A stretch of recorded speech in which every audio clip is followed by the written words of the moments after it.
Se você foi pré-aprovado para comprar sua casa, parabéns! Você acabou de dar um dos passos mais importantes da sua vida financeira. Mas agora é a hora de pisar no freio com algumas decisões, porque tem coisa que pode colocar tudo a perder. E eu tô aqui para te alertar antes que seja tarde demais. Deixa eu te dar um contexto que vai te chocar. Em 2024, a taxa média de rejeição de aplicações de empréstimo saltou para 20,7%, um aumento de 8,6 pontos percentuais comparado com 2019, quando era apenas 10,2%. Isso significa que 1 em cada 5 pessoas que aplicam para o empréstimo são rejeitadas. Mas aqui está o que é ainda mais assustador. Muitas dessas rejeições acontecem depois da pré-aprovação. Pessoas que já estavam comemorando, já tinham escolhido a casa, já estavam planejando a mudança e de repente recebe um não na reta final. Eu sou o Lidama, CEO da Heart Mortgage. E nos últimos anos, eu vi centenas de casos de pessoas que perderam suas casas dos sonhos por erros completamente evitáveis. Erros que elas, se soubessem, nunca teriam cometido. A pré-aprovação não é uma garantia, é uma promessa condicional. E essas condições podem mudar rapidamente, se você não souber como navegar o período entre a pré-aprovação e o fechamento. Nesse vídeo eu vou te contar as 5 coisas que jamais eu faria depois de ser pré-aprovado e por que cada uma delas pode travar sua compra. Mas, mais do que isso, eu vou te dar 3 ações positivas que você deve tomar para garantir que a sua aprovação se transforme em chaves na mão. E no final, eu vou te mostrar um checklist prático dos últimos 30 dias antes do fechamento que pode salvar a sua transação. Mas antes de começar, deixa o like no nosso vídeo e se inscreva no canal. E se você conhece alguém que já foi pré-aprovado recentemente, compartilhe esse vídeo com essa pessoa. Pode ser que você esteja salvando o sonho da casa própria dela. Vamos lá! Antes de entrar nos erros, deixa eu te explicar o que realmente acontece depois que você é pré-aprovado. A pré-aprovação é baseada em uma fotografia da sua situação financeira no momento da aplicação. Mas entre a pré-aprovação e o fechamento, que pode levar de 30 a 45 dias, o banco continua monitorando sua situação. Eles vão puxar o seu crédito novamente, eles vão verificar seu emprego, eles vão analisar seus extratos bancários e qualquer mudança significativa pode fazer que com eles reconsiderem a aprovação. Loan officers experientes conseguem converter mais de 75% das pré-aprovações em fechamentos bem-sucedidos. Mas isso depende muito da educação e comportamento do cliente durante esse período crítico. A maioria das pessoas não entende que a pré-aprovação é o início de um processo, não o fim. E é exatamente essa falta de entendimento que causa a maioria dos problemas. Agora vamos ao primeiro erro, que eu jamais cometeria. Eu nunca trocaria de emprego sem falar com o meu loan officer. Esse é um erro número 1 que eu vejo destruir aprovações, mesmo quando a mudança parece ser positiva. Mesmo que seja uma promoção, um salário maior ou uma oportunidade incrível, mudar de emprego no meio do processo pode ser um pesadelo que atrasa ou até cancela seu financiamento. O banco aprovou você baseado na estabilidade do seu emprego atual. Quando você muda de emprego, eles precisam revalidar tudo. Nova empresa, novo tempo de trabalho, nova estrutura salarial, novos benefícios. Mesmo que seu novo salário seja maior, o banco pode considerar que você não tem um histórico suficiente no novo emprego para garantir a estabilidade de renda e também estabilidade no seu trabalho. Deixa eu te dar alguns casos específicos onde a mudança é mais problemática. Se você saiu de um emprego em tecnologia para trabalhar em vendas, por exemplo, o banco pode considerar isso um risco maior, mesmo que o salário seja similar. Mudança de emprego para autônomo é uma das piores mudanças que você pode fazer durante o processo. Mesmo que sua renda potencial seja maior, o banco vai querer ver pelo menos 2 anos de histórico como autônomo, a caso de exceções com um ano. Bancos preferem empresas estabelecidas. Se você sair de uma empresa grande para um startup, elas podem questionar a estabilidade do seu novo emprego. E muitos empregos novos têm um período de experiência de 90 dias. Durante esse período, o banco pode considerar sua situação instável. Preste muita atenção, hein, gente? Se você precisar mudar de emprego durante o processo, aqui está o que deve fazer. Fale com seu loan officer antes de aceitar a oferta. Documente tudo: carta de nova empresa, detalhes do salário, data de início. Mantenha a mesma área de atuação se possível. Negocie uma carta de emprego detalhada que confirme salário, benefício e estabilidade. E esteja preparado para atrasos no processo de aprovação. Um exemplo de carta explicativa que funciona seria algo assim: estou escrevendo para informar sobre minha mudança de emprego de empresa A para a empresa B. Esta mudança representa uma promoção na mesma área de atuação, com aumento salarial de X para Y. A nova posição oferece maior estabilidade e oportunidade de crescimento. Anexo: carta da nova empresa confirmando os detalhes do emprego. Se você está pensando em mudança de emprego, considere fazer isso antes de aplicar para o empréstimo ou depois do fechamento. O período entre pré-aprovação e fechamento é o pior momento possível para mudanças profissionais. Por isso, eu repito, se tiver qualquer plano de mudança de emprego, fale antes com seu loan officer. A gente vai poder avaliar se é seguro e qual impacto essa mudança terá no seu processo. O segundo erro que eu jamais cometeria é fazer grandes compras no cartão ou financiamentos. Você foi pré-aprovado com base no seu score de crédito e no seu DTI, o que é Debt to Income Ratio, no momento da aplicação. Qualquer mudança significativa nesses números pode fazer o banco reconsiderar sua aprovação. Quando você faz uma compra grande no cartão ou pega um financiamento, duas coisas acontecem. Seu DTI aumenta, porque você tem mais dívida mensal, e seu score de crédito pode cair por causa da maior utilização de crédito. Deixa eu te dar um exemplo prático. Vamos supor que você foi aprovado com DTI de 40%, que é o máximo para muitos programas. Sua renda mensal é $5.000, então suas dívidas mensais são $2.000. Se você compra um carro com parcela de $400 por mês, sua nova dívida mensal passa para $2.400 e seu novo DTI vai para 48%. Resultado: a aprovação cancelada por exceder o limite. As compras que mais impactam aprovações são carros novos ou usados, porque têm parcelas altas que impactam diretamente o DTI. Móveis e eletrodomésticos com carnês que aparecem no Bureau de Credit, cartões de crédito para reformas que aumentam a utilização de dívida mensal, empréstimos pessoais, qualquer valor acima de $1.000 pode ser problemático, e financiamentos de equipamentos como computadores, celulares e essas coisas. Compras à vista também podem ser problemáticas, se reduzem significativamente suas reservas de emergência, criam movimentações bancárias que precisam ser explicadas ou afetam o dinheiro destinado ao down payment or closing costs. Antes de qualquer compra grande, faça esse cálculo. Some todas as suas dívidas mensais atuais, adicione a nova parcela mensal, divida pela renda bruta mensal. Se o resultado for maior que 43% a 45%, não faça a compra. Se você realmente precisa de algo durante o processo, alugue em vez de comprar, como carros ou equipamentos. Use dinheiro que não está destinado ao fechamento. Peça emprestado de familiares com documentação adequada. Ou simplesmente espere até depois do fechamento.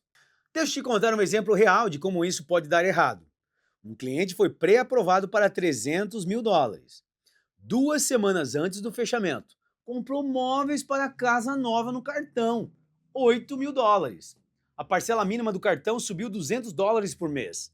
DTI passou de 42% para 45%. Banco cancelou a aprovação. Cliente perdeu a casa e o earnest money. Quer comemorar a pré-aprovação? Vai no rodízio, compra uma pizza especial, faz uma pequena festa. Mas não inventa de comprar um carro novo, móveis caros ou qualquer coisa que vá aparecer como dívida mensal. Pelo amor de Deus, deixe o carrão e os móveis novos para comemorar o recebimento das chaves. O terceiro erro que eu jamais cometeria é transferir grandes valores sem orientação. O banco analisa cada centavo que entra e sai da sua conta durante o processo de aprovação. Qualquer movimentação incomum pode levantar bandeiras vermelhas e atrasar ou cancelar a sua aprovação, hein? Os bancos são rigorosos com transferências porque eles precisam garantir que todo o dinheiro é legítimo para cumprir as leis anti-lavagem de dinheiro. Eles precisam ter certezas que você não está pagando empréstimos não declarados, que suas reservas são reais e verificáveis e que não há atividade financeira suspeita. Qualquer depósito em dinheiro vivo acima de US$ 1.000 precisa ser explicado e documentado, mesmo que seja dinheiro legítimo que você tinha guardado em casa. Transferências de familiares, mesmo que seja ajuda legítima da família, precisa de documentação específica. Carta de gift letter, comprovante de que o dinheiro veio de conta de familiar, declaração de que não precisa ser devolvido. Até transferência entre suas próprias contas podem precisar de explicação, se forem valores altos ou frequentes. E se você vender um carro, eletrônicos ou qualquer coisa de valor, precisa documentar a venda com recibo, título transferido, essas coisas tal. Para gift funds, que é a ajuda da família, você precisa de carta assinada pelo doador, explicando que é um presente, extrato bancário mostrando que o dinheiro saiu da conta do doador, comprovante da transferência e declaração de que não precisa ser devolvido. Para vendas pessoais, você precisa de recibo de venda detalhado, título ou documento de propriedade transferido, fotos do item vendido, se aplicável, e comprovante de depósito. Para transferência entre suas próprias contas, você precisa de extratos de ambas as contas, comprovante da transferência e uma carta explicativa simples. Um exemplo de carta explicativa que funciona seria: estou escrevendo para explicar o depósito de US$ 15.000 em minha conta corrente do dia tal. Esse valor representa um presente da minha mãe, nome dela, para ajudar com a compra da minha casa. Anexo a carta de gift letter assinada por ela, extrato bancário mostrando a retirada da conta dela e comprovante da transferência. Para evitar problemas, mantenha a atividade bancária consistente durante o processo. Documente tudo imediatamente quando fizer transferência.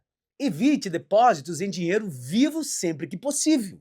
Use transferências eletrônicas que deixam um rastro claro. E comunique seu loan officer sobre qualquer movimentação incomum. Se você já fez uma transferência problemática, não entre em pânico. Documente tudo retroativamente. Seja transparente com seu loan officer. Prepare explicação clara e honesta. E forneça toda a documentação solicitada rapidamente. Ou seja, recebeu uma ajuda da família? Precisa de carta. Transferência entre contas? Precisa de extrato. Vendeu alguma coisa? Precisa de recibo. Parece exagero, mas é o padrão sistema bancário americano. E é melhor estar preparado do que perder sua casa por falta de documentação. O quarto erro que eu jamais cometeria é abrir novos cartões de crédito. Você está no shopping, a vendedora oferece um cartão com 10% de desconto na compra. Parece inofensivo, né? Mas abrir um novo cartão de crédito durante o processo de aprovação pode ser um dos erros mais caros que você pode cometer. Cada aplicação para cartão de crédito gera uma consulta hard no seu Bureau de Credit, que pode reduzir seu score em 5 a 10 pontos temporariamente. Novos cartões alteram seu histórico médio de contas. Utilização de crédito e mix de crédito. Tudo isso pode afetar seu score. E bancos podem interpretar novas aplicações de crédito como um sinal de que você está passando por dificuldades financeiras. Existe diferença entre hard e soft credit pulls. Hard pulls afetam o score, incluem aplicações para cartões de crédito, aplicações para empréstimos, aplicações para financiamento de carros e algumas verificações de emprego. Soft pulls não afetam o score, incluem verificações próprias do seu score, pré-aprovações não solicitadas, algumas verificações de empregos e monitoramento de crédito. O impacto no score dura de 3 a 6 meses. A consulta permanece no relatório por 2 anos, mas o impacto na aprovação de um empréstimo é imediato. Em vez de abrir novos cartões, use cartões existentes, se tiver limite disponível. Negocie desconto à vista com o vendedor. Procure cupons online ou promoções. Espere até depois do fechamento para aproveitar ofertas. Ou use programas de cashback de cartões que já possui. Lembrando que mesmo que você tenha um cartão já aberto, o ideal não é usar o limite, porque isso pode exceder o pagamento mensal e subir sua prestação e desqualificar você para o crédito. Antes de aplicar para qualquer coisa, pergunte. Essa aplicação gerará uma consulta hard no meu crédito? Vocês fazem soft pull primeiro? Posso ver os termos antes da consulta hard? Se você já abriu um cartão por engano, não cancele imediatamente, porque pode piorar o score. Mantenha a utilização baixa, abaixo de 10%. Pague sempre em dia. Explique a situação para o seu loan officer e monitore seu score nas próximas semanas. Um exemplo de como explicar para o banco seria: senhor banco, gostaria de informar que abriu um novo cartão de crédito no dia tal na loja tal. Não estava ciente de que isso poderia afetar minha aprovação de empréstimo. O cartão tem limite X e saldo zero. Posso fornecer documentação adicional se necessário. Na dúvida, recusa o cartão novo, pelo amor de Deus. Foca na sua casa. Desconto de 10% numa compra de US$ 500 não vale a pena se isso custar a casa dos seus sonhos. Você pode correr atrás de desconto depois que estiver com as chaves na mão. O quinto e último erro que eu jamais cometeria é sumir do radar do meu loan officer. Tem gente que acha que a pré-aprovação é o fim do trabalho, que agora é só esperar o fechamento acontecer. Mas ela é só o começo de um processo que requer comunicação constante e resposta rápida às solicitações. Do momento em que você é pré-aprovado até o dia do fechamento, o banco pode pedir atualizações de documentos, comprovantes adicionais, explicações sobre movimentações bancárias, verificações de emprego atualizadas, correções em documentos e assinaturas em formulários adicionais. Nas primeiras 2 semanas após a pré-aprovação, eles vão solicitar documentos adicionais, verificar informações e pedir esclarecimentos. Na terceira e quarta semana, vão fazer o appraisal da propriedade, verificação de final de emprego e revisão de documentos finais. Na última semana, vão fazer confirmação final de fundos, verificação de seguro e preparação para o fechamento. Se você não responder rapidamente, pode ter atrasos no fechamento. Cada dia de atraso pode custar dinheiro em taxas de extensão, custos de armazenamento de mudanças, hotéis temporários. Pode ter cancelamento da aprovação se você não responder dentro dos prazos estabelecidos. Pode perder a casa, porque em mercados competitivos, atrasos pode fazer você perder a casa para outro comprador. E pode ter custos adicionais, porque rate lock expiram, custos de apreço pode precisar ser repetidos, taxas de extensão se acumulam. Para se organizar para respostas rápidas, mantenha o telefone sempre carregado e com volume ligado, hein? Verifique e-mails várias vezes por dia, configure notificações para mensagens do seu loan officer. Tenha backup de comunicação com telefone alternativo e e-mail secundário. Para a organização de documentos, crie uma pasta digital com todos os documentos. Mantenha um scanner ou um app de digitalização no celular. Tenha acesso fácil às contas bancárias online. Organize documentos físicos em local acessível. Esteja preparado para solicitações comuns, como bank statements atualizados, pay stubs recentes, cartas de emprego, explicações para movimentações bancárias, comprovante de seguro, gente, e documentos de identificação. Responda no mesmo dia sempre que possível. Confirme recebimento de todas as comunicações. Faça perguntas se não entender algo. Mantenha cópias de tudo que enviar. E seja proativo sem comunicar mudanças. Então presta atenção, fica atento no celular, responda rápido e entrega o que for pedido. A maioria das compras que atrasam ou são canceladas é por falta de resposta do próprio cliente. Agora que você já sabe o que não fazer, deixa eu te contar 3 ações positivas que você deve tomar para garantir que sua pré-aprovação se transforme em fechamento bem-sucedido. A primeira ação que você deve tomar é monitorar seu crédito semanalmente. Durante o processo de aprovação, você deve verificar seu score de crédito pelo menos uma vez por semana. Isso te permite identificar rapidamente qualquer mudança inesperada. Use apps gratuitos como Credit Karma, Credit Sesame. Configure alertas para mudanças no score. Verifique relatórios completos mensalmente. Documente qualquer mudança significativa. Procure por quedas inesperadas no score, novas contas que você não abriu, erros em informações pessoais e atividade suspeita. A segunda ação é construir reservas adicionais. Mesmo que você já tenha o dinheiro necessário para o down payment e closing costs, construir reservas adicionais mostra estabilidade financeira para o banco. A meta ideal é ter de 2 a 3 meses de pagamentos de mortgage em reserva, dinheiro separado para emergências da casa e buffer para custos inesperados de fechamento. Para construir reservas, reduza gastos não essenciais temporariamente. Venda itens que não precisa. Trabalhe horas extras, se possível, e evite férias ou gastos grandes. A terceira ação é se preparar para o fechamento. O dia do fechamento pode ser estressante se você não estiver preparado. Comece a se organizar pelo menos 2 semanas de antecedência. Confirme o valor exato necessário para o fechamento. Organize um cashier check ou wire transfer. Confirme seguro da propriedade. Agende final walkthrough. Prepare documentos de identificação. Organize mudanças e utilities. Para levar no fechamento, você vai precisar de ID válido, comprovante de seguro, cashier's check para closing costs. E claro que ali no closing você vai receber uma cópia de todos os documentos de disclosures que você irá assinar no dia do fechamento. Praticamente uma revisão de todos os disclosures que você já assinou throughout de todo o processo. Agora o banco finaliza os números finais e você reassina todo um pacote desse tamanho aqui, gente. Então, se prepara, já workout os dedos, que olha, você vai ter que assinar praticamente quase um mini livro para que você finalize o seu processo e que pegue a tão sonhada chave da casa própria. Agora, deixa eu te dar um checklist prático para os últimos 30 dias antes do fechamento. Confirme data de fechamento, solicite estimativa final de closing costs, organize seguro da propriedade e confirme disponibilidade para o final walkthrough.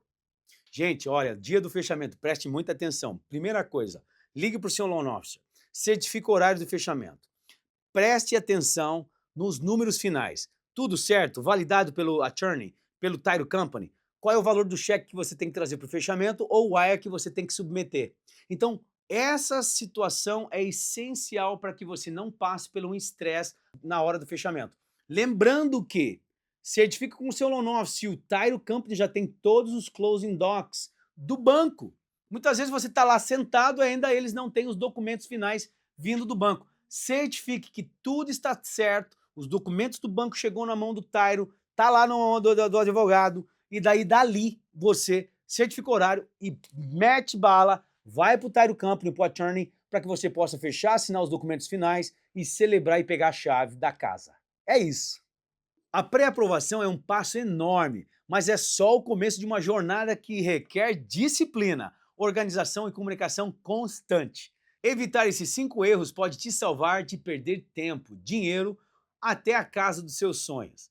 Mas mais do que evitar erros, tomar as ações positivas que eu mencionei vai te colocar no grupo seleto de pessoas que convertem a pré-aprovação em fechamento bem-sucedido. Lembra, hein? Loan officers experientes conseguem mais de 75% de conversão. Isso não é sorte, é resultado de educação do cliente e processo bem estruturado.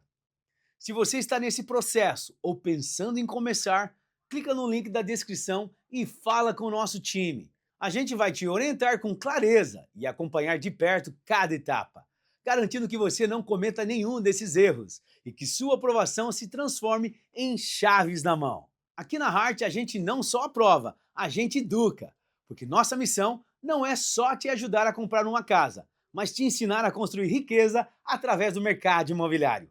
E lembra, hein? Enquanto você está assistindo esse vídeo, outras pessoas estão cometendo esses erros e perdendo as suas casas. Então não deixe isso acontecer com você.